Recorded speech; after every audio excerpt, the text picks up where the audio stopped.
আমার ওই যে বুলেট ভাই। কি ব্যাপার আবির, তুমি এখানে ওষুধ নিতে আইছো?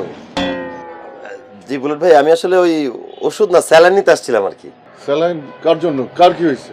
না ভাই, ওই যে আপনার বোনের জন্য একটু ফুড পয়জনিং হয়েছে তো, তেমন কিছু না। আরে কি কথা, তেমন কিছু না। বোনটা আমার ডায়রিয়া পাতায় বসে রয়েছে আর তুমি তারে ফুড পয়জনিং বলে চালাই দিতেছো।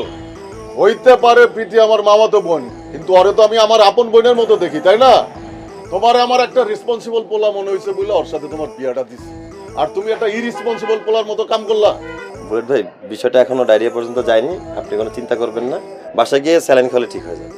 আরে ভাই, তোমগো মতো বয়সী পোলা পানগো এই একটাই সমস্যা, কোনো সমস্যারই তোমরা সমস্যা মনে করো না। মা মোর একটা মাইয়া বাপরে ছেড়ে তোমার কাছে চলে আসছে, কই তারে দেখা শুনে রাখবা তা না, উল্টা ডায়রিয়ারে ফুড পয়জনিং বলে চালাই দিতেছো। আর যদি একটা কিছু হয়ে যায় আর বাপরে তুমি কি জবাব